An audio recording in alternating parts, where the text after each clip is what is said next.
Hello and welcome to the Blockade podcast. I am your host Mirrodin, and today on the co-host desk we once again have Dandy and Mellowcat. Howdy. Hiya.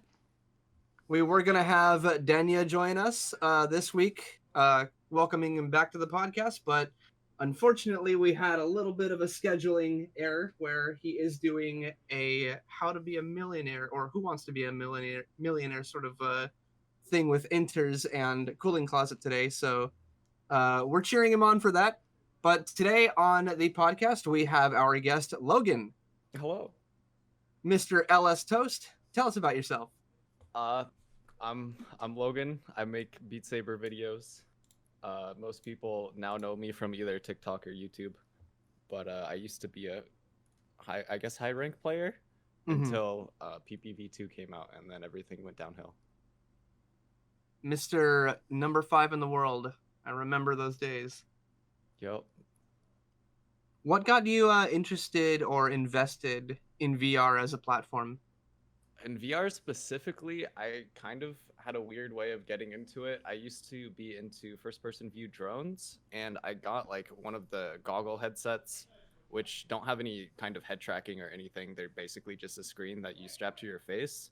Yeah. But there was like an RC Groups forum that had a buy-sell trade section, and someone was selling a Vive for really cheap, so I picked it up. And I didn't have a gaming PC, so I just plugged it into my MacBook. And it didn't run very well, but I got Rubber Ball Simulator, and it was really cool because it was VR. And even though it was running at 20 FPS, I just really wanted to actually experience it at better frame rate. So then I ended up getting a gaming PC and getting into VR from there. Drone racing is actually really interesting. How deep into that did you get? I got a full setup. I crashed a whole bunch and then realized I did not have enough money to continue dumping money into it. Ooh, yeah. And It's quite a disposable hobby. Yeah, it was just a kind of a big money pit, especially since I lived in the forest at the time, and there were a lot of trees to crash into, so I never got very far. I always wanted to, but I just couldn't afford to keep going with it, so I just sold all my stuff. I'd love to try it. It looks like a lot of fun. It's super fun. I actually just got a new one, the DJI FPV that recently came out, and so I'm gonna learn how to fly that now. I don't even fly them, and I've heard of DJI, so that's a pretty good one then. Yeah. I think my neighbor had one and it crashed into a palm tree. So that's the only experience I've had with like drones. Yeah, I think the worst thing about them is like they're really fun to fly, but since a lot of people hate them and the FAA was forced to make a lot of regulations, they're pretty much illegal to fly everywhere unless you're in the middle of nowhere. So it's really hard to find a place that's good to fly them without getting in trouble or having someone get angry. But now you can do it virtually instead. Actually, there's quite a few pretty good simulators. There's one called Liftoff that I've been playing recently, and it's really fun. Oh. It's just not the same as, flying a expensive flying thing through the sky and then hoping it doesn't crash. Right. And then crashing it.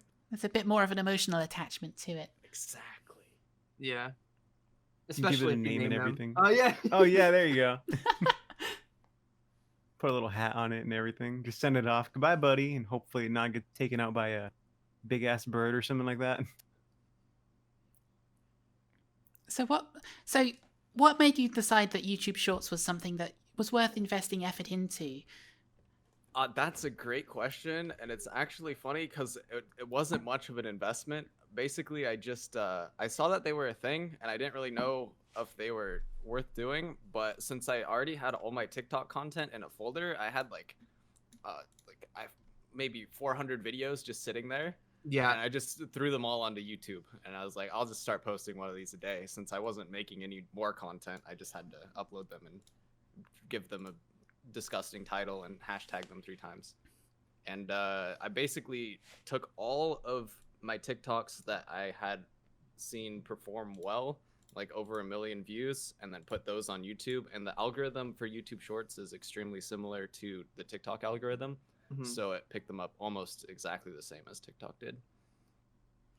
Yeah, especially since it was in beta form and like still people were like not on board yet. You got in super early and you had like the motherload backlog ready for it. So the algorithm just kind of like hard focused you. And I remember you were like 11K subscribers in January. Right, yeah. And with shorts and actually shorts posting more consistently with just normal YouTube videos, and then stories and polls are also completely broken. A lot of people don't realize a lot of my polls get almost 100,000 votes. Wow. And let me grab some examples of what my polls are. Have any of you seen them? I've Yeah, seen a I've seen a couple couple pop of up. them. Some of Yeah. them, yeah. So we have one that's titled "Hi There," and the options are hi with a question mark, bye, and who are you? And Incredible. it has 111,000 votes. What? Oh my goodness. That's We have so another weird. one titled "Help," and the options are no and okay, and it has 110,000 votes. Why? Oh my gosh. So I'll post 1 to 2 polls a day. I mean, they started out in like the 1,000, maybe 2,000 vote range, and they've just scaled up immensely. But what seems to happen is if you interact with one of my polls, it gives you the next poll that comes up in either just like your home feed or even a notification. And then if you interact again, it will just keep feeding them to you. So if you leave a bait option or just like something for people who don't want to see the polls to vote on, they will see another poll no matter what. So no matter what the interaction is, even if it's a negative one or they're commenting that they don't want to see your stuff anymore, they will end up seeing your stuff again and keep interacting with it, which is why they're completely broken and work really well. What's the That benefit is to polls sneaky. then? Are they just like, is it just exposure? Do people actually, like, do they actually subscribe for the polls? Well, it's exposure in the sense that maybe once they see your polls enough, they'll go to your channel and then possibly be interested. So yeah, they could end up subscribing from it, but it's not targeted towards people who are interested in your content whatsoever. So It is someone who literally someone who just sees a poll that says help, and they're going to click your channel and see what you might need help with and see that you make Beat Saber videos. That's such a stretch. Yep. Pretty If much. it works, like, it's apparently worked. You've managed to crack the Apparently. secret that no one else has figured out. And then stories, which are limited to 15 seconds, they're like kind of like Snapchat stories. I don't know how they get recommended. I actually asked them, I just made a story and asking how people found them. But what happens is they either get recommended under a normal YouTube video, they're in their own section on the homepage and the subscriber page, or somehow they're ending up like in a similar page to shorts, and I don't know how. But my stories, I just post like 15-second clips of the shorts or the TikToks that I'm posting daily, and those have been getting anywhere from 1 million to 5 million views each, which Whoa. also doesn't make sense because that's way more than my shorts are even getting, and they're getting them within a 7-day period, and then they just disappear. Wow. And what's crazy about those is there's no analytics for them, so you have no idea who the viewers are, what the retention rate is. You have no information other than the view count. I don't know what's going on with them, but they work really well. So it's just something that you're using for the sake of like this is working. I don't know how it's going to work, but I'm just gonna keep going with it and hope it helps my channel somehow. Exactly. Kind of like how coders will be like, I don't know how this code works, but it works. Yeah, just don't look under the hood and you'll be fine. Yeah. Exactly. Yeah, so I've been pretty much just throwing as much content on every platform that I can, and just hoping that it works. And apparently it has been working because the numbers are going up, and it's pretty scary. Well, big congratulations for it. I'm very Yeah, impressed. congrats. Yeah, seeing what you do, and I've also seen like Nacy give some pretty good advice regarding just like spreading out your content on other platforms, is definitely something that I and a lot of others have like been taking notes on. Right. Spreading your content over multiple platforms is really important. I know, especially for streaming on Twitch, a lot of people get hyper focused on trying to keep their view counts up or streaming consistently. But in the end, if you don't have other platforms kind of boosting each other, then it's really hard to grow your audience. Right. That's especially why the main reason I made it to partner on Twitch is not because I was streaming more or because I did anything different. It was literally just people coming from my other platforms. Mm-hmm. That actually leads me to asking you what I wanted to ask you. So obviously, in this day and age, many people want to get into content creation. Like it's just a common thing nowadays. Obviously, there's growing pains and like learning curves when it comes to that. Like you've mentioned before, can you share any of those that you'd recommend to people that are maybe looking to start their own path in content creation? I guess this will be very encouraging, but like the main thing that I realized was I had to kind of stop making the content that I really enjoyed making or wanted to dedicate a lot of time to, and just kind of force myself to create content that did well, which sounds really bad, and it kind of is. But what I realized was like the original video that did really well on TikTok was the Killer Beast video. It's where I basically just tried to do a trick shot and did a couple like slow motion edits. I love that video so goddamn much. Right, That and was it in did. Boneworks, right? No. No. No. Let's see. It's the can Beat find it if Saber you wanna video look. where he does the the song Killer Beast off of the Camellia album. Yeah, I remember now. Yeah, the one where he does like he jumps over the bombs, he like twists his back to where he like does the thing that I don't know how to explain it, but like Oh, I can here's the video. Yeah, I sent the video just for reference. I'm sure we'll find permission from Logan to put this on the video. I'm sure, For maybe. Yeah. 100%. We'll get our number over to him. I remember this clip. I shoot. shared the shit out of this clip when you first posted it. That was kind of my first time trying really hard to see what I could like tricks I could what tricks I could cram into a small section and just like a harder song. But the thing that was the hardest part about this was like it took me almost 12 or 13 hours of practice and filming to actually hit this and get the full combo. And the amount of time that I would have to spend to do another clip like this wouldn't be worth it for the amount of views I would get. Right. So like I've done another good example is like I did an Audica trick shot video where I full comboed one of the custom songs that had just come out right when they added a mechanic where you can spin the guns and like throw them. And I spent like another 12 hours on that. And both of those did really well in the community for both Audica and Beat Saber because they're very impressive. And that's the kind of content I want to make, is something that looks really cool and is very challenging for myself. Yeah. But that is not the kind of content that will necessarily always do well or will reach audiences outside of the like smaller gaming community that is dedicated to the game. Right. So going outside of that and doing a lot of basically just farming content that are either meme clips or trending songs or stuff like that is what I'm doing to grow my channel. And I'm hoping in the future I can kind of go back to stuff that I enjoy, but at the moment, it's not that I don't enjoy filming these clips, but realizing that I have to separate what I want to be making with what actually does well. And then finding a balance between creating both of those is kind of difficult. And for a lot of people, they really don't want to go to the level that I basically have gone to, where you're just doing meme clips because that's what does well. Yeah. That kind of goes against like almost everything I've heard about content creation, where it's like, stick to what you enjoy and people will find you.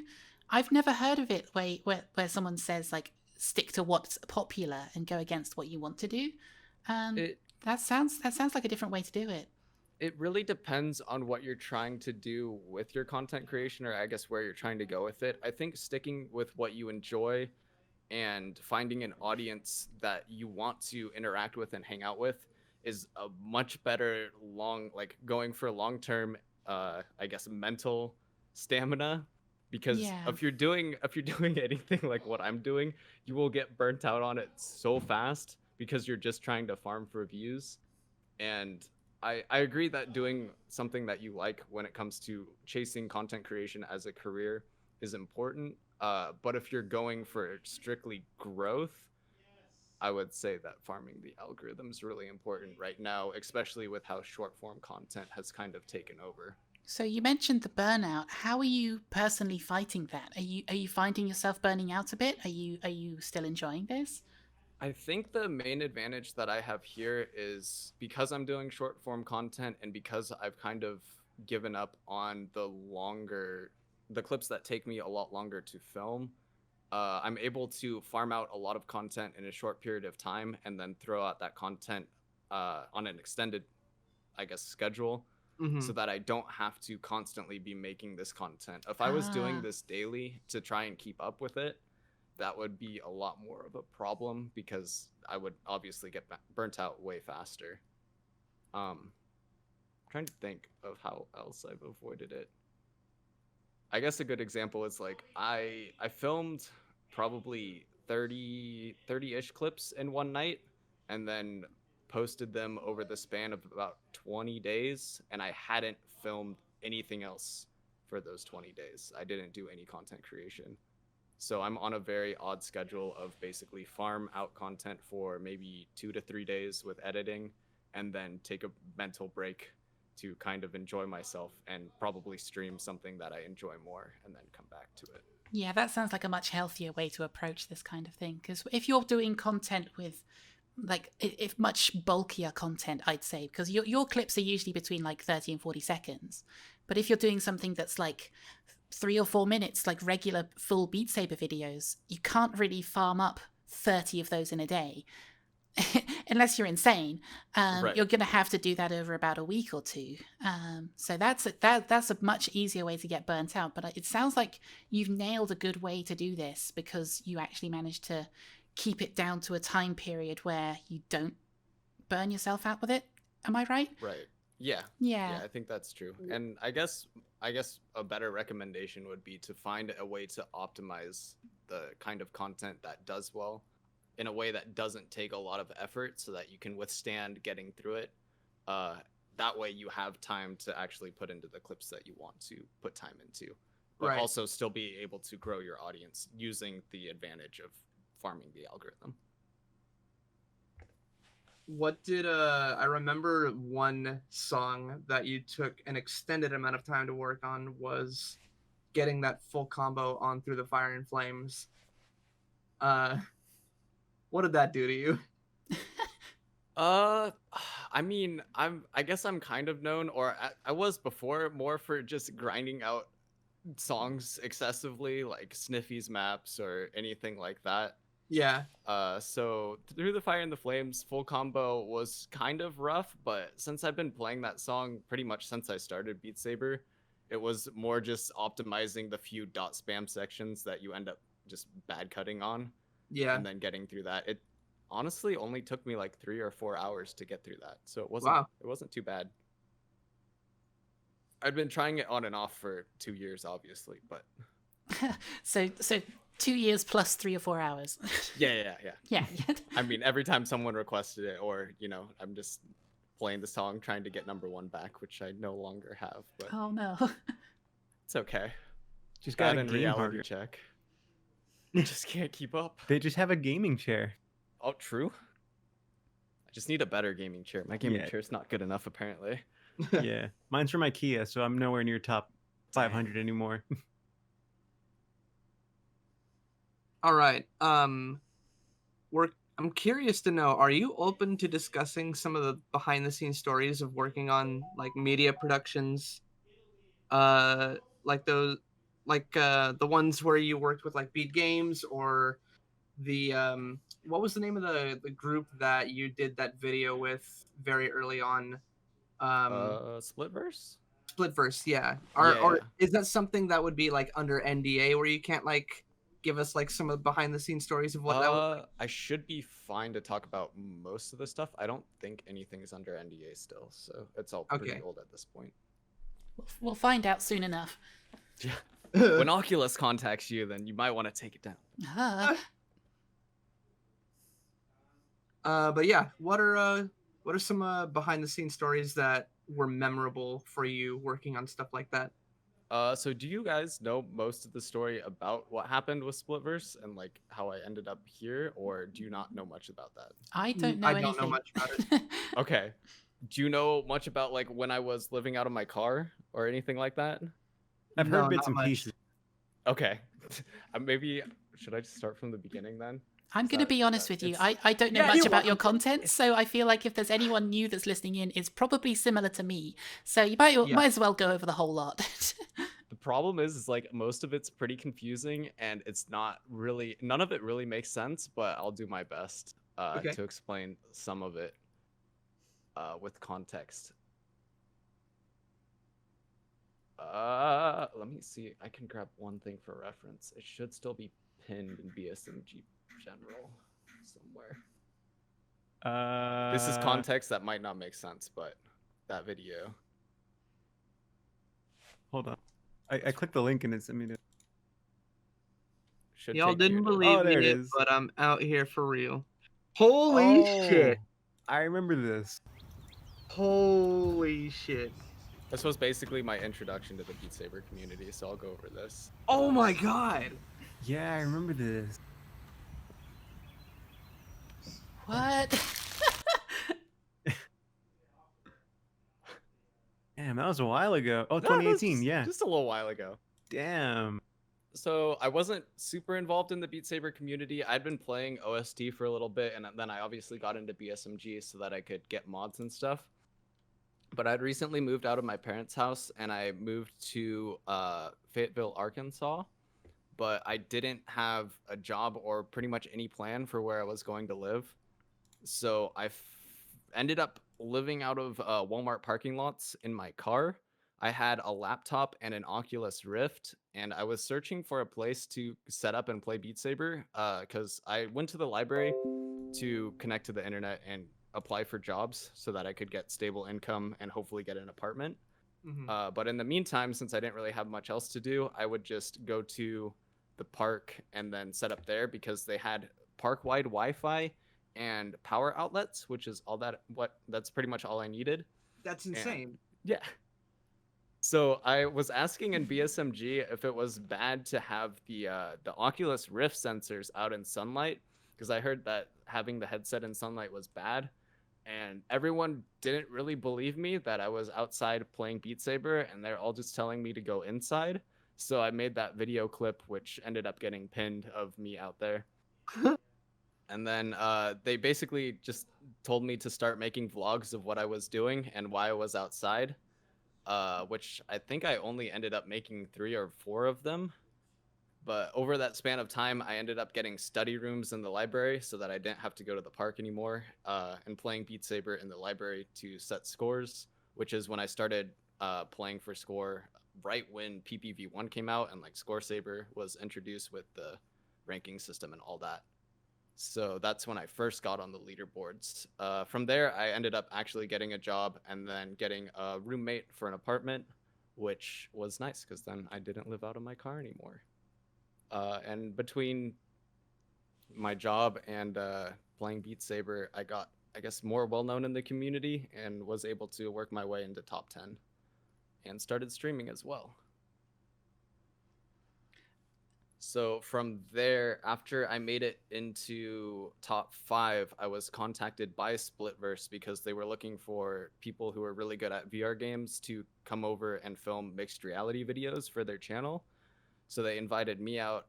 They were only one state up in Missouri, so I drove up and then made the rank 5 video that has now become a meme from the interview. Mm-hmm. And then filmed Your Voice So, the playthrough of that, which they ended up making a video of, which was really cool. So my relationship with them was started from there. I went back a couple times to help them out with a couple other videos and started learning how to do mixed reality and like their tech setup and all of that. So a few months later in, I think, January, end of December, I quit my job that I was working. It was just like a fast food job, and I wasn't really enjoying it that much, and I was trying to figure out what I really wanted to do. And since I had a little bit of a following on YouTube and Twitch at that point, probably just like a couple thousand people, and was averaging maybe 5 to 7 viewers on Twitch, I decided it would be a good idea to start sniping Beat Saber tournaments at arcades and trying to survive off of that income alone. In order to do that, I had to cut my living expenses, and since I'd lived out of my car before, I decided to try and do it again. So I moved out of the apartment I was living at and started driving around the US to snipe pretty much any tournament I could find online. Oh wow. So the first one I went to was in Pennsylvania, which for some reason was just pop stars on normal, and you had 2 runs, and the person with the highest score won $500, Oh my goodness. Oh my! which was Uh, pretty good prize pool. I think it was 500 for first, 250 for second, and then 100 for third. And my budget goal for each month was $500. So I went there. I met Puds, Weeaboo Jones, and Pirate Patty all in person. They all showed my up for the God. tournament, which was insane. I think that's Yeah. the only time anyone has seen Weeaboo Jones in person. Actually, I think Calvin Oh, right. also has a picture with him. That's right, because he went up to that other tournament in, was it New York? I'm not sure, but I know that yeah. I think like first place got like a set amount of money, and then second place got like a graphics card, and Yeah. I think Calvin was the one that got the money, and like he felt like screwed over. I need to confirm the story, but I think that's how it went. Yeah, I think I remember hearing about that. It might have been New York because I know Calvin's a New Yorker. Right. We tried to figure out where Jones lived, but he wouldn't tell anyone, and he kept giving different locations. So he's a very mysterious person. An enigma. Yes. What miss is it with Jones. what is it with top Beat Saber players that kind of just like drop off the face of the earth at one point? They just disappear. What happened to When- Not Null? Where'd he go? Yeah. When the world needed him most, he vanished. From there, I went up and visited Sky Kiwi. I don't know if anyone remembers who he is anymore, but the legend himself. One of the best act players of PPV1 and PPV2, and he created Chroma Toggle as well, which I believe Oros is still trying to bring back. Yeah, I I've seen hung that out mod like popping up and down every now and then. It's so good because It's fun. It brings everything I want into Beat Saber, but it's so hard to keep up with all the updates. Yeah. I miss pentamaul a lot because it makes everything so hard. I actually don't know if I can talk about the next section, but I ended up somewhere in the top of the United States, and it was very cold, and I hung out with Umbranox for about 2 weeks. Oh, nice. And that is all I can say about that. Oh, But during that time, spicy. I got contacted by Splitverse because they needed help for another shoot, which was for the Oculus Quest. I believe, let me see. Grab this video as well for reference. While you're doing this, we're gonna cut this bit because about 5 minutes ago, I hate to say it, but while you were talking about doing the Beat Saber onto that gazebo bit outside the video, my computer decided that now was a good time to alert me about updates. So we're gonna have a Windows pop-up alert in the middle of the video at some point. that's Very great. sorry about that. That's wonderful. No. It's fine. That's going to be very fun for all our listeners. Oh yes. Actually, have you seen the onion emote? Oh, Yeah. the onion. If I go into my server, I get the Windows security pop-up no matter what channel I go into or where because of how much that's been spammed in my server Oh now. my goodness. So I hear that noise every time I enter the toaster daycare, which is very sad. But The almighty anyway, onion. it cannot be stopped. Too pa- Should I continue?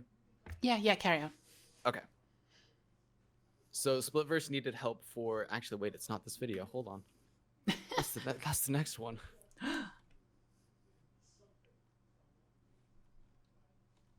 Everyone else in the server is probably like, what the hell is going on?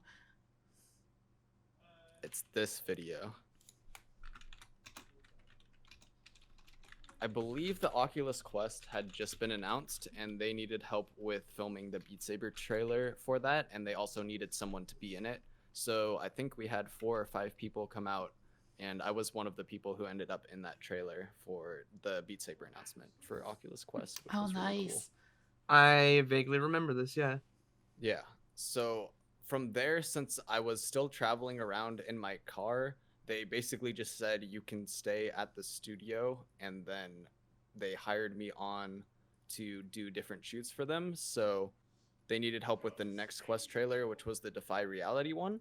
Mhm. And we went up to Canada and filmed with another studio up there. So we were basically just the mixed reality technicians for that, doing all of the tech work. And let's see. That was the main trailer that they pushed basically to advertise the quest originally on YouTube and everywhere like that. So that was really cool. I had never really worked in production or anything like that, so it was interesting to be the guy who was just in the headset trying to keep everything working while everyone else was staring at me waiting for me to finish. I remember watching this when I was initially getting my quest, because I originally went to order a Cosmos, and everyone told me, do not order that. Cancel your order. I actually ordered it, and then I woke up to loads of messages, everyone saying, cancel that, get a quest instead. And I was like, oh, okay, sure. And that's the trailer that convinced me to get it. So good job. Thanks. Yeah, I didn't do any of the video work or anything like that. I just did the calibration for Live. And that was about it. It was very, very stressful, but it was a great experience. But the main thing I was buying it for was Beat Saber. So that part of it was what convinced me. So yeah, that worked. It's incredible how like Beat Saber is not exactly carrying, but like it's one of the biggest reasons that people are getting into VR. It's like a gateway drug to VR. It's like once you realize that this is how it works, you realize everything else is going to be available for you now. And you try out all these other new things. And I think VR chat's another big one as well. Everyone sees everyone playing that. They're like, oh, I could be someone new and I can do all these dumb things in it. And then you kind of gravitate away from that to all these shooting games or the climbing games, everything else. Like there's just... So yeah, I think Beat Saber's a very good introduction to VR for people. So it must be fun working on things that are very influential for a lot of people.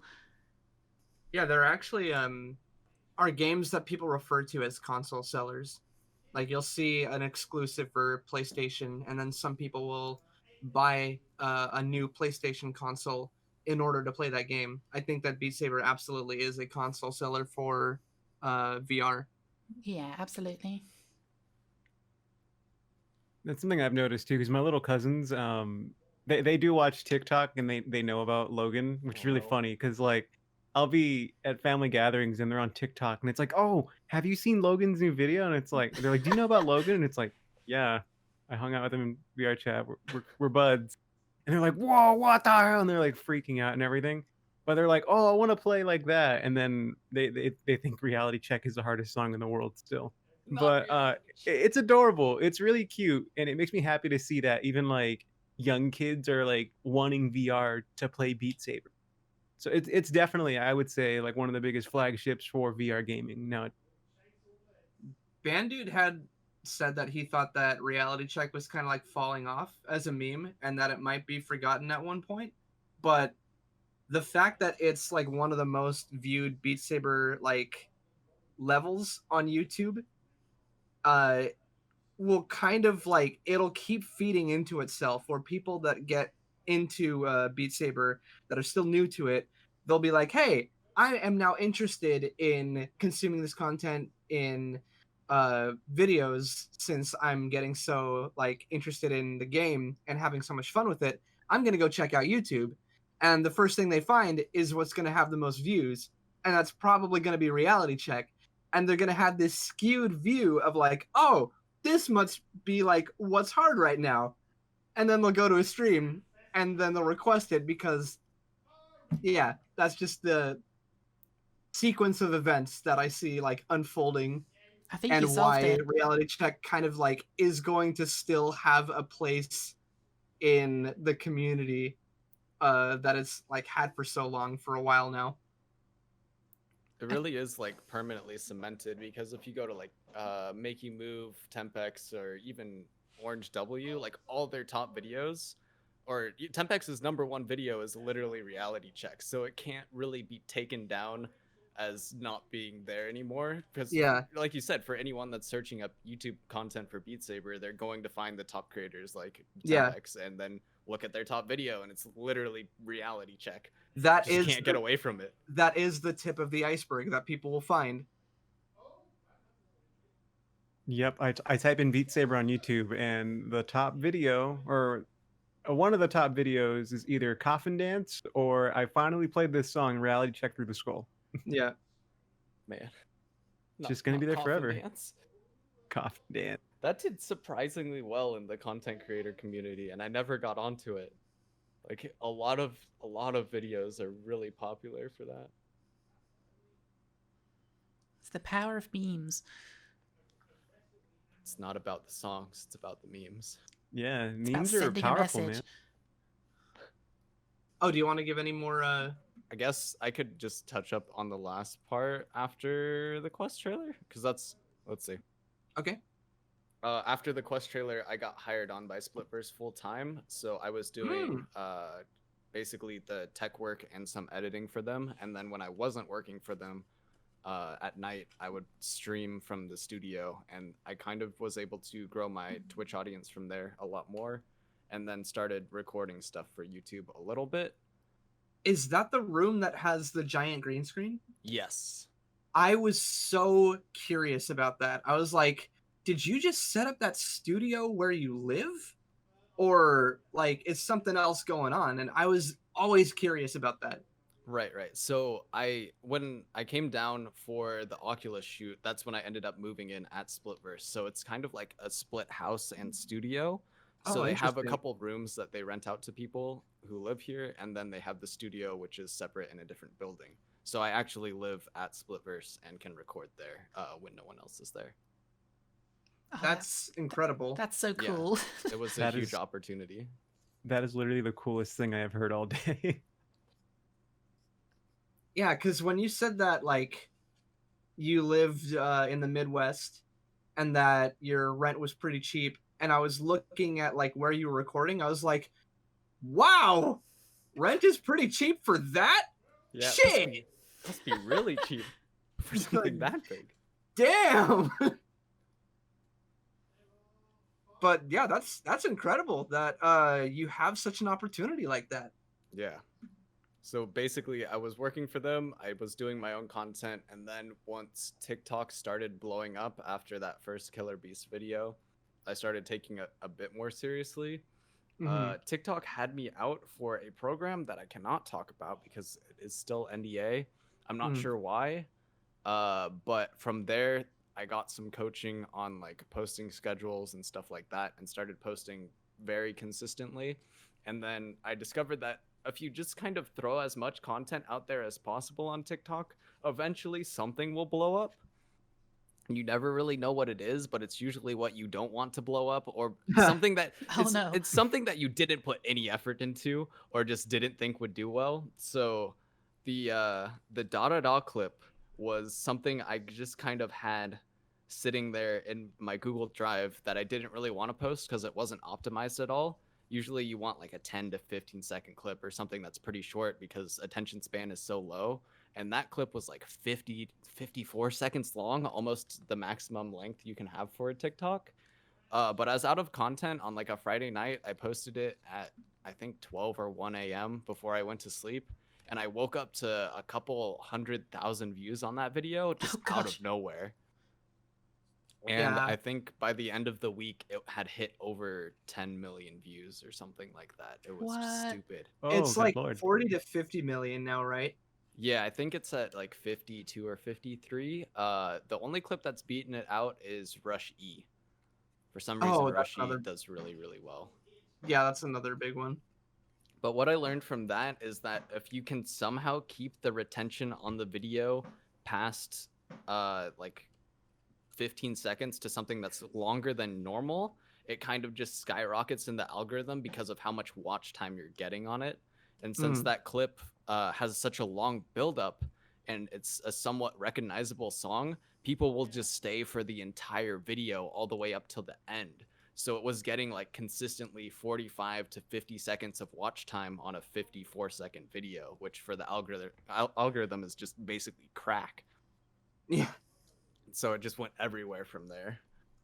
But from there, like I basically was able to go part-time for Splitverse, dedicate a lot more time to content creation, and now I've just gone full-time as content creation and only work for Splitverse when they need my help and they hire me on, just on like contract basis. Mm-hmm. So now I'm a full-time content creator, just puking out as much content as possible. And now you're on here talking to us. Well done. Let's see how far this goes. But seriously, well moment. done. Like, this is such an impressive story. I'm kind of taken back by how much you've done with this. I honestly still don't really know what I'm doing. I'm just kind of going with it until it eventually ends, or hopefully doesn't end. If it doesn't end, then I'll just keep doing it.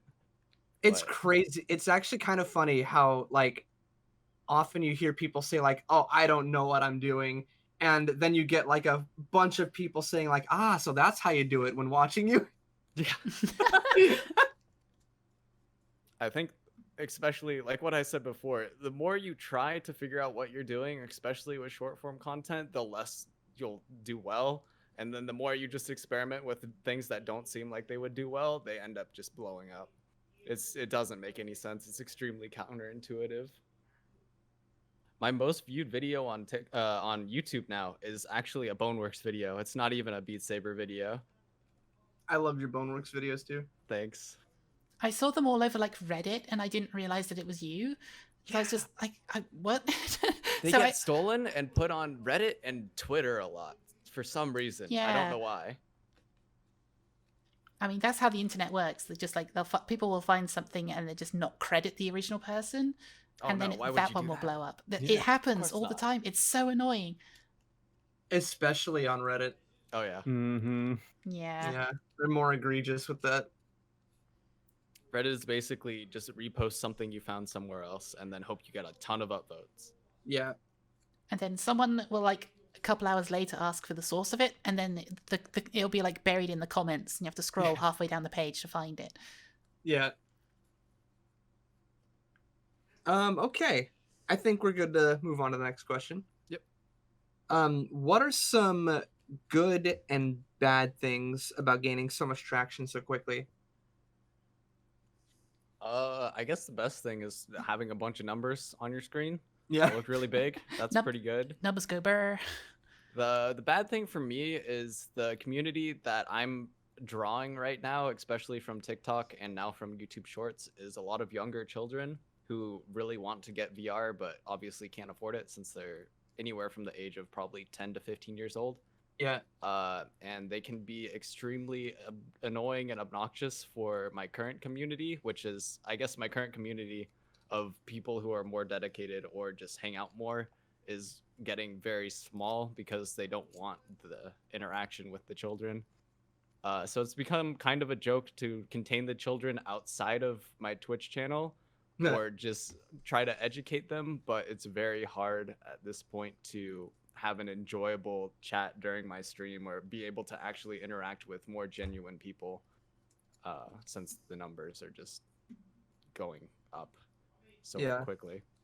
So that, I guess that's something that I kind of miss, especially since I came from Twitch streaming, not necessarily to make a career out of it, but mostly to just hang out with people and enjoy playing Beat Saber and not just be alone in a headset for a couple hours while I grind out scores. Having someone to talk to is always nice to not get mentally tilted. Right. And then losing that to children requesting the same 4 maps over and over again for 3 hours straight can be pretty mentally rough. But I can't complain because numbers. So it's a hard balance to live with. But It's a give and take. yeah. It's definitely going, instead of playing the game, it's become a content creator and realizing that content creation might not always be fun, but if you're going to make a career out of it, that's something you have to expect. Yeah. If someone new out there wanted to make TikTok or Shorts content, what's the LSToast guide on how to properly record it for mobile resolutions? Ooh. Crank your FOV way up so that you can fit everything into a vertical format. I just use 1080 but vertical, so if you swap the 2 numbers in whatever editing software you're using, I use DaVinci Resolve. It's free. You just download it and it works. I It's use pretty that. Great. It's really good. It's really good. Yeah. Yeah, and then so if you're using Camera Plus, use something that's kind of like an overly wide FOV. That way, when you zoom in, it you can fit both sabers on both sides into frame. Rest The in most peace, im- Camera Plus. Yeah, Yeah. I guess you're using camera 2 now, right? Yeah. So sad. I had to cancel my stream yesterday because the update, and like I didn't realize that there was actually an update to Camera Plus. Apparently there was. So I spent all evening trying to configure Camera 2, and I didn't get it ready in time. So I had to stream something no. else.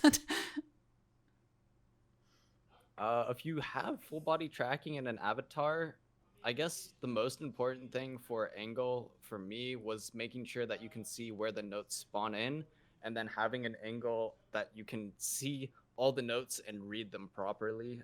Having something too far to the side makes it really hard to read the notes, and then having it too far towards your back makes it really hard to see the notes because you're vision blocking them for the viewer. Right. So finding something that's a little bit higher up and then visible enough to read the notes is very important. Yeah. I guess a couple things are like fast songs tend to not do well because the normie audience can't really read what you're hitting, and And it they just can't looks really like appreciate it either. yeah, exactly. So they don't understand how hard it is because it's just hit a level where they can't process what's going on. Mhm. That's why the da da da clip has done so well, because they can see each and every individual notes going out into eternity because the offset's way far away and the NJS is so low. So to them, even though that's not a very hard song, like yeah, it's a bunch of jumps, but because all the notes are on the screen at the same time and then they can see them slowly coming forward, it seems a lot harder than it is, even though we all know that it's not, as Right. hard as people think. Or even just old PP maps that are from PPV1 that are really slow, that aren't that hard. They look a lot harder because they can see each individual cut and what you're doing and the Yeah. movements that go with it. People don't really have like an eye for what is and isn't difficult since they don't have any experience with it. So Right. watching content, they could see something like fairly simple and something fairly difficult and not know which one is more difficult. Also, providing a frame of reference for speed is also really important. So if you have something that starts out really, really slow, like the way that Rushy starts out is it's just a single note slice. So Right. that gives them the taste of like what it's like to cut a note and like what sound it makes and how the saber goes through it. And then they see the next note and it comes a little faster, and then they progressively get more and more difficult until it's just a really fast stream. So that gives them the reference that, okay, this is how they cut the first note, and now they're doing something really, really hard. But in that time, you've already trapped them for, say, 10 seconds, which is all you needed in the first place, rather than Yeah. them getting overwhelmed immediately and scrolling past your video. Mm-hmm. So if you're going for view counts, then that's probably what you need to do. If you're going for just clips that you enjoy or something that you feel is cool or want to show to the community, then just make sure that it's framed properly and then go and do whatever you want to do on the platform. The main thing with short form and TikTok in general is just post as much content as you possibly can and hope something blows up, because it's not about your following, it's about getting on the For You page. Sounds Okay. kind of terrible, but it's the way it is. Are there any videos that come to mind that especially tested your patience when working on them? Tested my patience. Not really. Really? Most of the stuff I've done hasn't been too frustrating to play. I You're mean, just so like, cool that you get it down on the first try. No effort at all needed.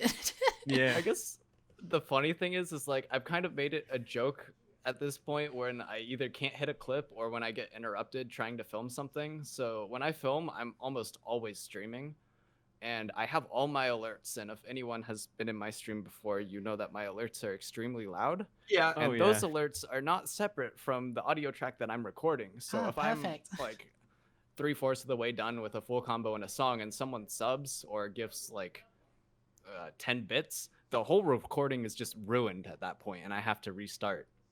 So at any point, my chat has the power to basically use money to ruin any recording that they want to. And that happens quite often. So I guess my patience with that has been tested, but I can't complain because they're throwing money at me and I just got to do it again. So I'm just used to grinding out songs at this point. It doesn't really bother me. It's a I double-edged sword. Yeah. I vaguely remember, I think there was like this one time when I was watching your stream when somebody was like, hey, I'll give you $50 if you do this. And then you're like, sure, I love money. Then I do it and they don't donate. And Yeah, it's very exactly. sad. Oh, I no. remember that. I'll do that pretty much almost every time anyone says that they'll challenge me to play something, and I'll be like, all right, I'm doing it right now. I'll stop what I'm doing and go play it.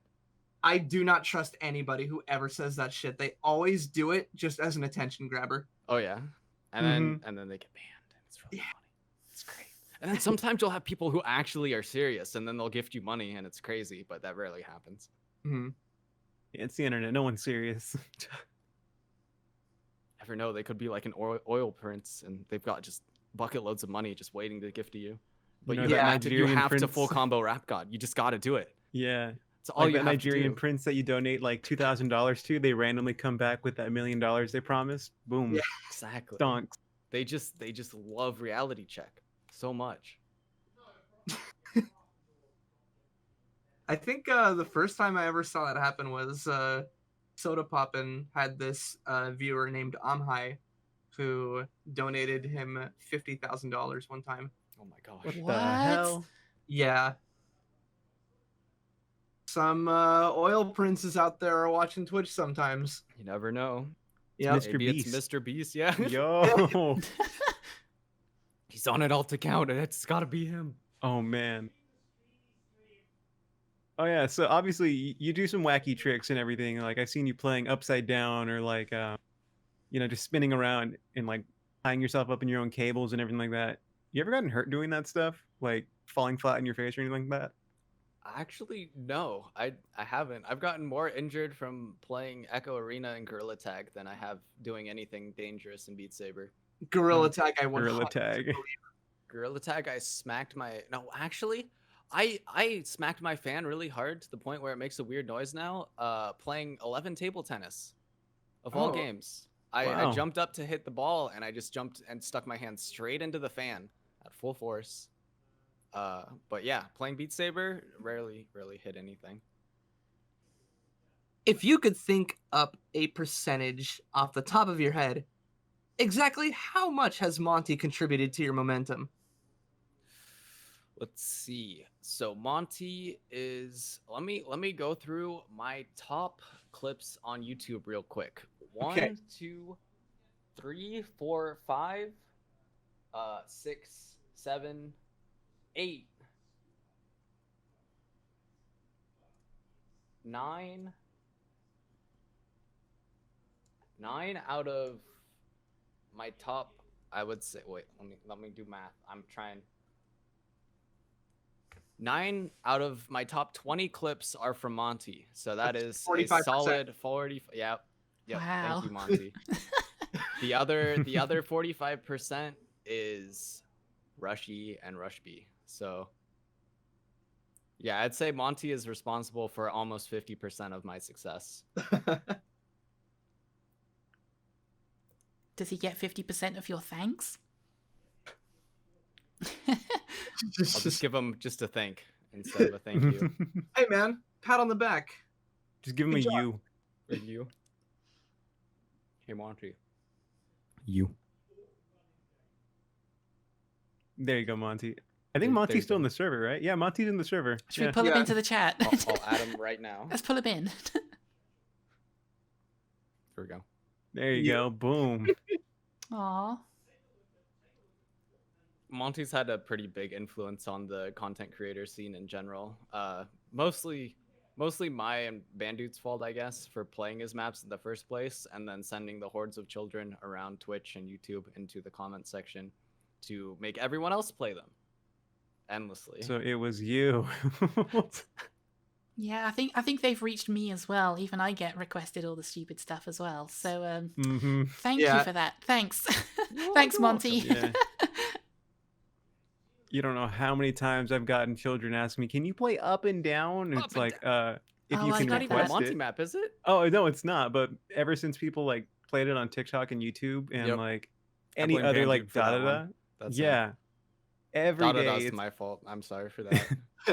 da da da is cool though. I enjoy da da da. No, But you it get might kids have been that come cool in. like 2 years ago when it came Yeah, out. you know what? I'm a boomer. I kind of like the old stuff. I still like Freedom Dive. All right, so No. I know a classic when I No. see one.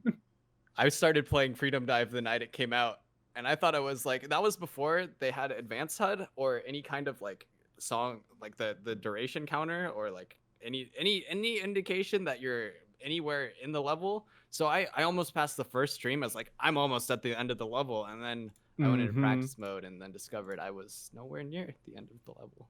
Yep. Yeah. If your arm didn't cramp for the 5th time, you weren't almost done. I started playing Beat Saber in December of 2018, and I remember seeing videos of people saying like, "Yeah, this is one of the top maps at the moment." And I actually managed to pass it on my 2nd week playing the game. I couldn't pass stream maps even when I was holding top 10 in PPV1. Like I couldn't pass Freedom Dive or Blue Zenith or anything like that. I just could pass the Aparajita. That's about it. I literally have that on the next question. It actually is. It genuinely is in front of us. Oh, yeah, it's right there. Next question. What drew you to passing scuffed maps so much back in the day?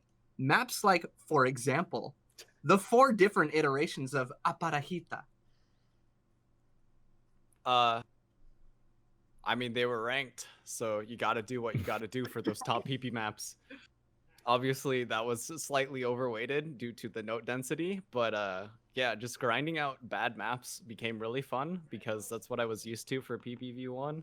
And I guess more standardized maps just weren't as interesting, so I became kind of a tech player.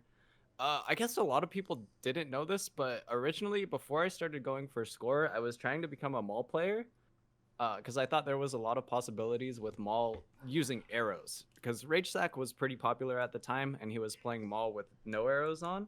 Yeah. But there's a lot of really weird Maul tech when you're playing with arrows for hitting doubles or like anything that's in opposite directions. Right. Yeah. That was really, really fun and interesting to me. So I guess I started out more as a tech player. And then I moved away from that to get into score and never really returned because it was too painful to play Maul. Yeah. But that did give you a lot of experience, though, going forward. It gave me a lot of really weird tech experience. So, like, trying to pass, I think it was Lone Digger when that was a really popular map. Mm-hmm. Way back before PPV1 existed. I passed that with Maul, and then I tried passing TTFAF with Maul, and just a whole bunch of weird stuff like that. I think the hardest pass that I was going for in the end was Routine. Later on when I got like a Maul stick set up, and that was really fun because you're doing jumps with both sides of the saber. Routine jumps were definitely jumps. They are jumps. Those are some jumps. I still want to get back into Maul at some point. I just haven't taken the time to build a staff or get trackers. But now that 3.0 trackers are out and they're so light, it would be really cool to build one and mess around with it again. Mm-hmm. Wait, 3.0s are out? 3.0? Yeah. Oh, buddy. Oh, you shouldn't have told me that. There goes my money. Oh, boy. Maybe I can like throw my numbers at HTC and then be like, I might make a video about them if you send them to me. I still don't know how to interact with companies or like how that works. But apparently if you like say that you have a lot of subscribers, sometimes they'll give you stuff. I just don't know how to do it. See if they have a social media manager. Yeah. Do you have any experience with like sponsorships or anything like that? I have done some for VR games, which are a lot easier since the VR community is pretty closely knit and I know a lot of the developers, so talking to them makes a lot more sense. So I've done stuff with like Pistol Whip or Virtual Athletics League and stuff like that. I have done a couple. I think I did one. There's a really weird campaign for, I think it was Mophie and Zag, the like phone accessory people. And they're like, yeah, so you make a video with one of the products that we send you, and then you might get into another campaign for us. And so they sent me like a $200 wireless charger and like a phone sanitizer. And then I made like a video that did really badly about the phone sanitizer. And then they're like, oh, that's great. And then I just kept the stuff. And I don't really know what the whole purpose of that was, but it was like I just got free stuff for it. I'm trying to get more into the hardware scene for VR, so I have the Deca Move and the HTC facial tracker, which I want to do reviews for, but I'm well known for procrastinating and not getting anything done besides the content that I have to get done. So I need to probably do that. But I've been saying that since I got it like 2 months ago.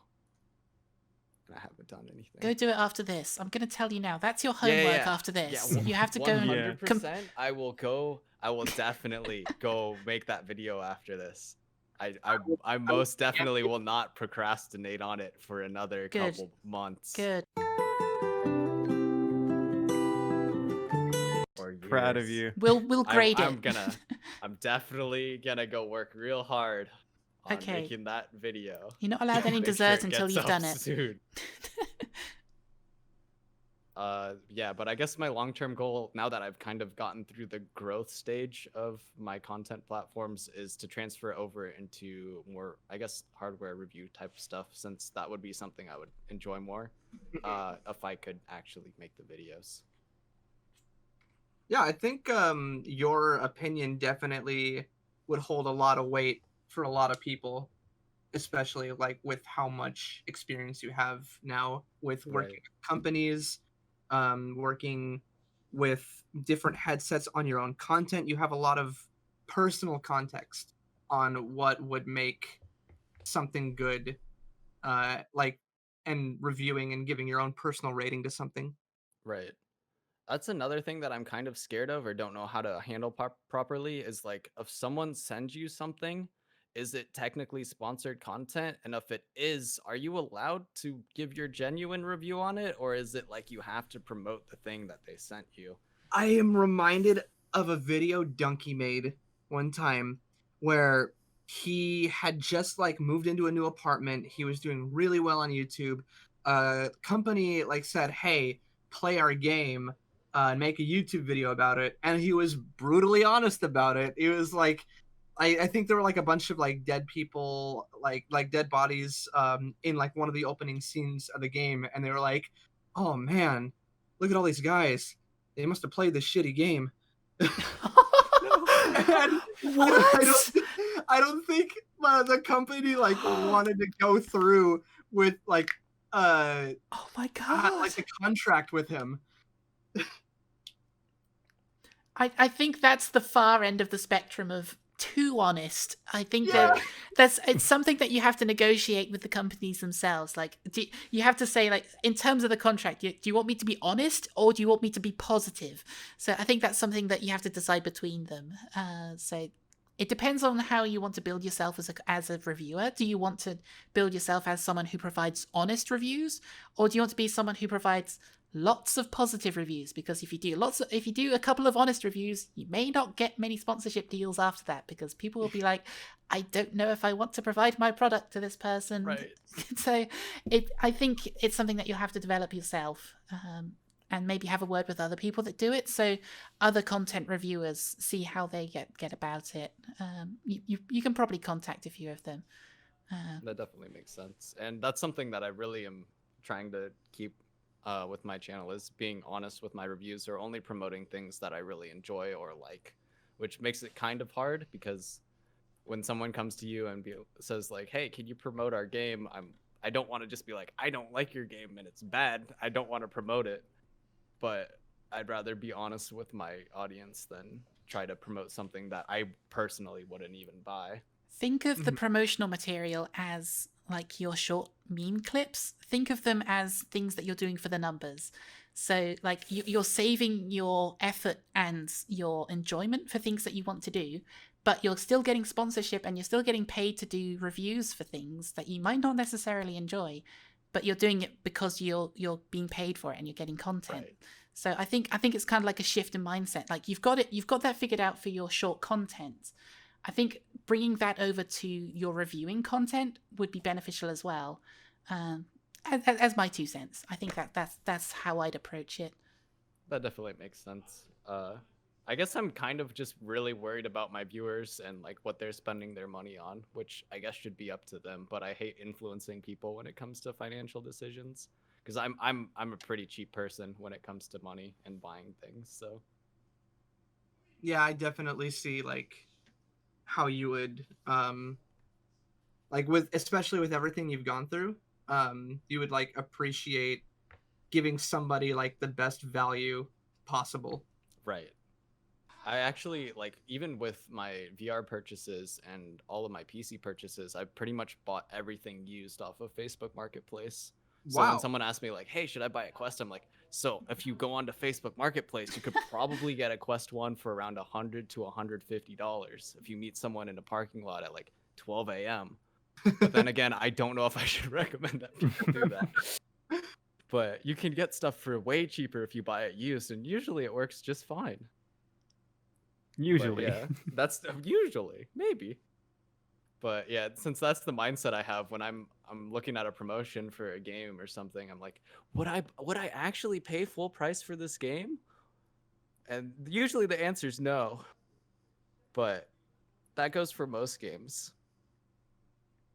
Which makes it hard because then I'm like, if I wouldn't buy it, why would I recommend that someone else would buy it? True, yeah. But I guess if they're paying me money, then I don't know. That's the other thing. Should I be ironically positive about promotions, or will that get me in more trouble? Again, I think Ooh. I this. say you should definitely buy this game. It's Ugh. 100%. Oh, I think they would notice that. That wouldn't swing very well. Is that better than sounding like you're reading off a script, though? I think the problem with that is that your content will most likely be reviewed by the person who's paying you to do this. And if they say, hang on, you're doing this in a very ironic way and like you're not being as positive as you said you were going to be, Right. can you redo this? Or they might cancel the contract. And so again, it's a matter of how you're going to approach this. Yeah. Start with some interesting. smaller ones, I think. Get some practice in. Maybe not necessarily even publish them. Like see if you can do some practice reviews for things that you actually enjoy, and then just get some people to see what they thought of it, and Right. maybe that'll help. LSToast reviews his favorite toaster. Oh, Ooh. I would love to see that. Or LS the different Toasters. kinds of toast. Maybe I Like should different start types of reviewing bread. things I don't like that are not sponsored, and then just see what the feedback is on those. Get your viewers to send in pictures of toast and rank them. Oh, yeah, you Oh know, yeah. you know those like pictures of like which like version of like food do you want, and they show you like different stages of toast where it's just like regular slice of bread, slightly toasted, a little more toasted, until it's like black and charred. You can like give like a review of each of those. Right. I feel like this is an appropriate time to ask this. This isn't a question that we've written down, but why toast? Why is that your name? Oh, okay. So I can explain my name here because most people ask me why my name is what it is. Okay. Mhm. So my initials are just LST. My name is Logan Samuel Theobald, so that explains the LST part and why it's capitalized. Mm-hmm. On TikTok, they don't capitalize the username, so it looks like is toast, and I get that a whole lot. The main reason I changed it back was because I had my name as LSToast for my gamer tag, and then I changed it to Logan Theobald because that's kind of what I had for everything at the time. That's where the rank 5 meme comes from and everything like that. Mm. But I changed it back to LSToast because I was starting to gain some traction on TikTok. And every time someone in person or like people just I was working with would ask me for my username, I would say it, and then they couldn't figure out how to spell it, and then I have to spell it out each time. And since you can't really spell LS Toast wrong, I just decided to go with that. But originally, Toast came from I was maybe like 13 or 14, and I was at the doctor's office, and they asked me what my favorite food was, and I just said toast. Because toast was like really good, and my mom made like homemade bread that was really good, and so I just eat toast a lot, and so and I just saw it worked well with my initials, and I made it into that name. And that was it. Inspiring. Thank you. It's Thank just you for been that. my gamer tag. Yeah. Well, I there actually you go, don't everyone. eat toast that often anymore, which is kind of sad, but That is sad. Yeah. Get your mum to Maybe send you some of her bread. Yeah. True. I'm sure it will do very well. Way over. You could totally just like eat it on stream, and people would be like, "Hell yeah, toast!" Just toast the entire loaf, but don't cut it up, and then just eat it. Oh, Put a slab of butter on top. ugh.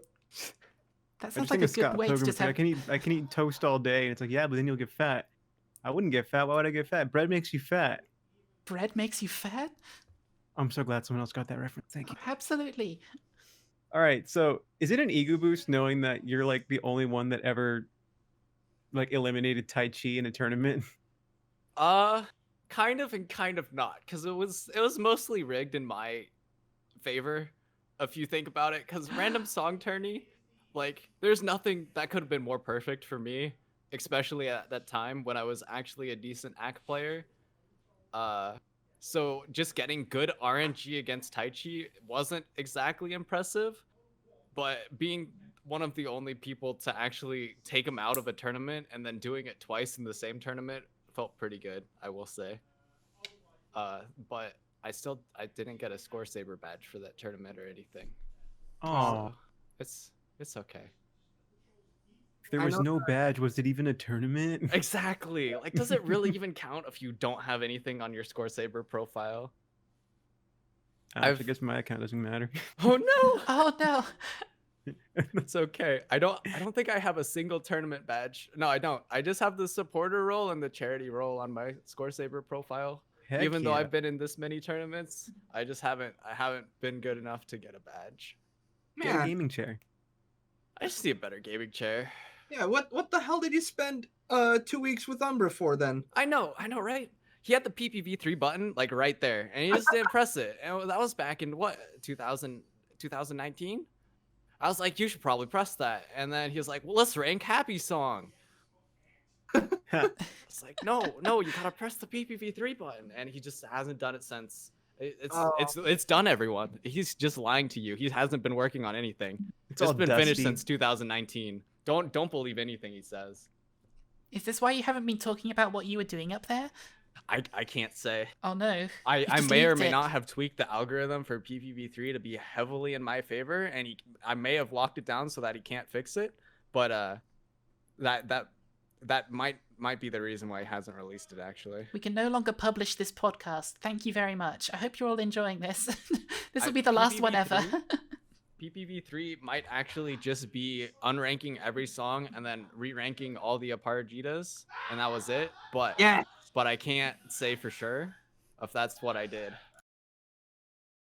There's a new rank. Rank 1 isn't the highest rank anymore. It's -1. That's the highest rank.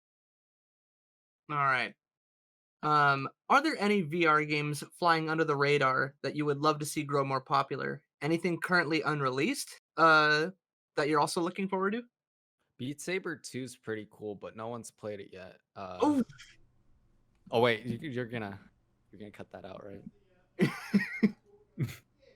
I'm trying to look through my library and see what I don't play many VR games outside of Beat Saber, sadly. And I haven't really found anything that I really like recently either. Besides Gorilla Tag, 11 Table Tennis, and Poker Stars VR, those are probably my top 3 that I've been playing that are really fun. Poker Stars mostly because gambling's not good, but when you're in VR and it's all fake, it's great.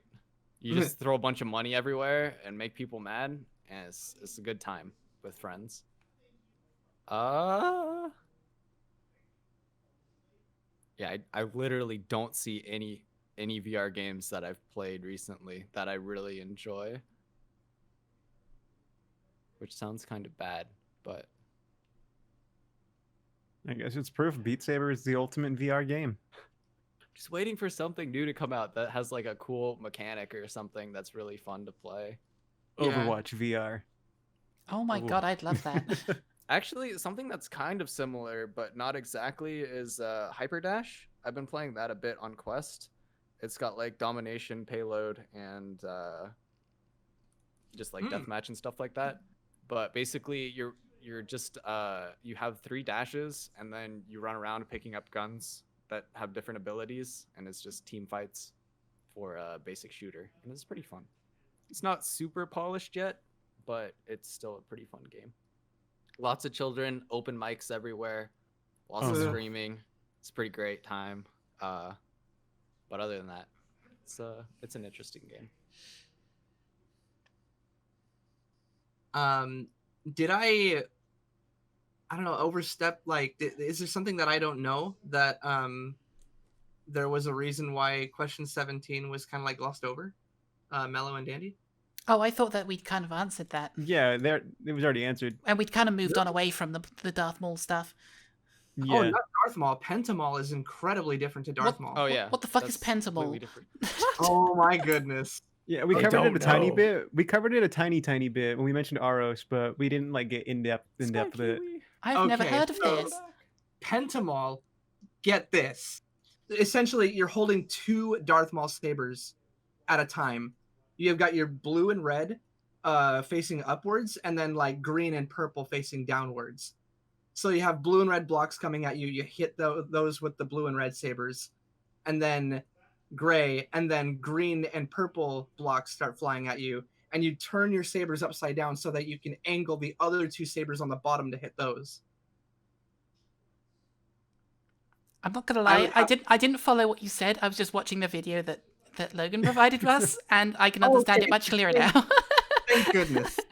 I was about to pull up a video to better explain it. I hope you put But this on the podcast, like actually show it, because this is incredible. I didn't know this was a thing. Yeah. I don't think it's publicly available yet. If I understand correctly, Logan. I want to try So- this. Pentamaul was part of Chroma Toggle, created by Sky Kiwi, which was released in I think 0.12. It's a really old mod.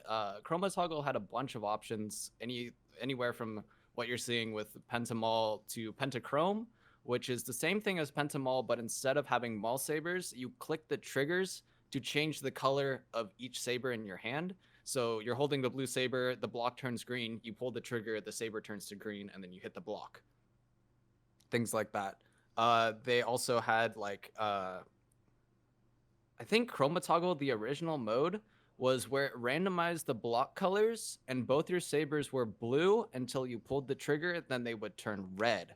So it completely changes how you read. There's no longer left and right hands. There's just red and blue switches with the sabers, which makes it super confusing. Mm-hmm. Because you can hit any block with either saber, but you have to decide which saber you're going to use. Oh my God. It's just like you're having a full-on panic attack every time you try to hit a note because you don't know what you're supposed to be hitting it with. And reading becomes completely wrong. There's other stuff like Unicorn Saber, where the saber is yellow and it's a super saber, so you can hit any block in any direction or just even touch it in any way. But the saber is mounted to your forehead, and you have to swing your head around to hit the blocks. I remember All that sorts one of too. stuff. Yeah. I think I remember doing that one and bonking my head on my like closet door. I think that's currently in Nala Luna's mod. Oh, yeah, I think that's probably. in there. Yeah, so Chroma Toggle was a very ambitious mod that had a lot of potential, but since Sky Kiwi kind of dropped out of the community early on, it's been taken up by, I think, Kaden and Oros, but nothing has been really publicly released with it, unfortunately. Mm-hmm. But I forgot kind of that I had a whole Pentamaul phase and was doing a lot of stuff with that. That was probably where I peaked as far as difficulty goes, and doing stuff that no one had really been able to pass. Right. And then getting the Nisamono pass was insane for me. That was one of the hardest songs I could pass at the time, and getting a Pentamaul pass on it, and then getting another Pentamaul pass back to back on it was insane. I think I was there for that stream, like this very video that you linked to us. I think I was in Twitch chat watching this. Yeah, it was crazy because I had been trying to pass it for a while, and then I got the pass, and then I think Whoops raided me. And they raided like right after I passed it. And I was like, what if I just do it again? And I ended up getting the pass back to back right after that raid. It was insane. Then I uploaded it to YouTube, and Nisamono apparently is like copyright to the point where your video will just get blocked if you have it playing.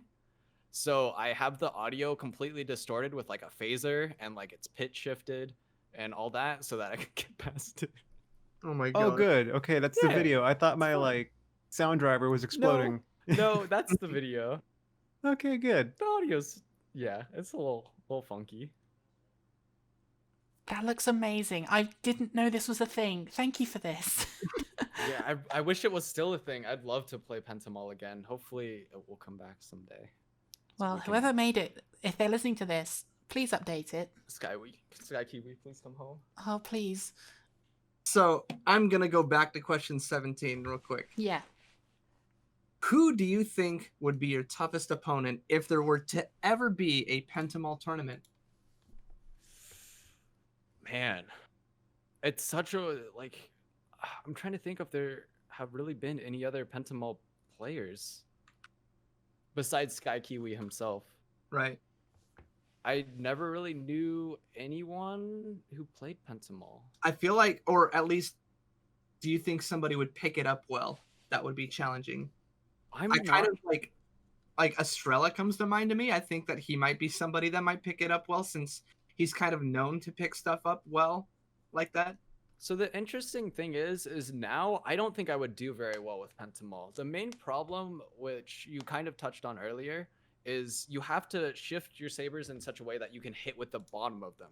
Right. Playing on Vive, this was really easy with claw grip because you could flip your fingers up, or even B grip, you could flip them up through the hole and then point the saber forward.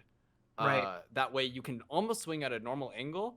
With index, especially with most saber tailor settings now, you're swinging out of your elbows and you can only use like your shoulder to hit the notes, and it's almost impossible to pass stuff like that. Oof. So people with either a Vive or Rift S will have the main advantage. Rift S, you can also kind of hold the controllers upside down from a claw grip and easily switch between the two grips.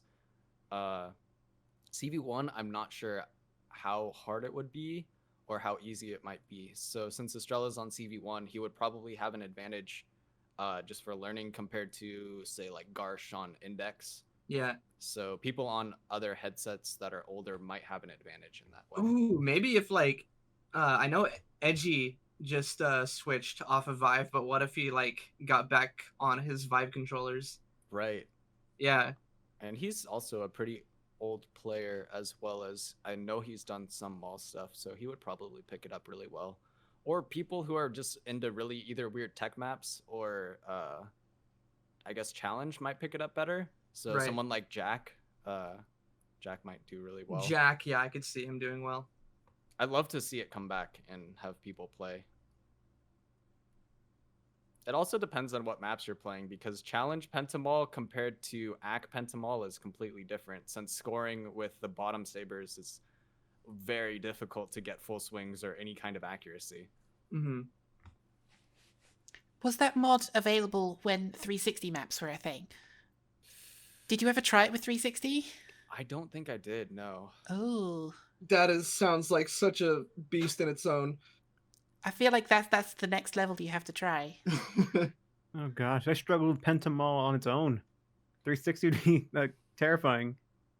Pentamaul just reading is the hardest part to get over. Once you can start reading stuff, it gets a little easier, but it's definitely a challenge. All right. I think we are good to ask the last question. I'm actually really surprised that we got through all of our questions. But last question. This might be a weird question, but I'm kind of in need of clothing with images of bread on them. Do you know where I could find something like that? So LSToast.store, I bought the domain name. Ooh. And there's a bunch of really bad merchandise. I would highly recommend the scatter tee. It's the one that I make the least amount of money on because it is the highest quality shirt. And I have 2 of them and they're really nice. Ooh. And the rest of them are questionable. I kind of just was in voice calls with people and they're like, you should put this on a t-shirt. And that is why there is a t-shirt with an image of a shower curtain on it. But yes. There's also socks, phone case, leggings, wall tapestry, pillows, fanny packs. Wait, can I get socks with a shower curtain on them? I'll put it on the list. Is that what the Nice. S stands for in your name? Is it Logan Socks Toast? Yes. Ah, Yes, that is perfect. correct. We nailed it. Yo, Logan Shower Curtain Toast. I'm gonna get a sticker. Don't buy the sticker. Okay, I'm not Doesn't buying a look good. sticker. I don't I'm like not it. buying the sticker. Let me just remove that from my cart. All right, cool. In my opinion, the sticker is overpriced and the cutout is not good because it's got a white background. So I don't like it. But if you want it, go for it. But I don't think it's worth the $5. I've never seen one. So maybe it is, but I would save your money. Then again, I tell people not to buy my merch. This was your because first you opportunity should- to review something here, and you've already told us not to purchase something of your own. So I feel like you have a strong future in reviews. I tell a lot of people to not buy my merch unless they really like it or know that they will wear it. The reason I only advertise for the scatter tee is I feel it's the only one that has a good print quality and is a very high quality because it's like a polyester jersey blend, so it's really soft. It's kind of like oversized and really comfy to wear, and it feels like it would have good longevity when it comes to washing it. Like the hoodies, I'm not sure about the quality. I personally only like zip hoodies, and the zip hoodie, I don't like the quality of the zipper or the pull strings. So I'm just really picky when it comes to stuff, which is why I don't recommend that people buy most of my merch. And they do it anyway. I think I've sold 3 shower curtains now, and I just tell them not to. I mean, I've I'm also kind of sold tempted. 2 pairs of leggings, and that is something you shouldn't buy. Please don't buy the leggings. All right. Well, I think we are good to wrap up. Logan, thank you for joining us. Thanks for having me. And Dandy, Mello, thank you also for joining me on the co-host desk this week. Thank you Of very much course, for it was a having blast. us. I would also like to very quickly point out that I have a new design today. So it's still me from the rest of the podcasts. I just have my new avatar. So if you've been wondering who this was, hi, it's still Dandy. Hell yeah. All right. Well, everybody, thank you for checking out the podcast this week, and have a good day.